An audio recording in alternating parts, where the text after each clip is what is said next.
naised olid Värejala, Meeli laos ja Liisi laos.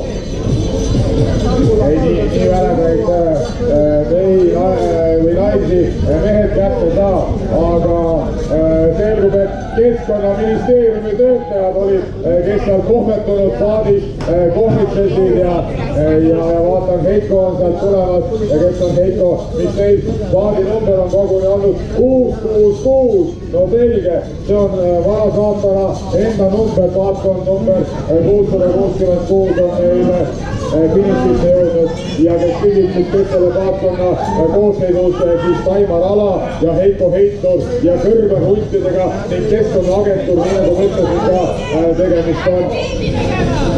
Nii et meestal muideks on, et te teaksite 6,5 kilomeetrit enne tänast oli harjutustreeningkilomeetrit ka selja taha jäänud, nii et piisav treenikus ja täna 6,5 treeningkilomeetrile lisandub 100 võistluskilomeetrit otsa. Ma ei tahaks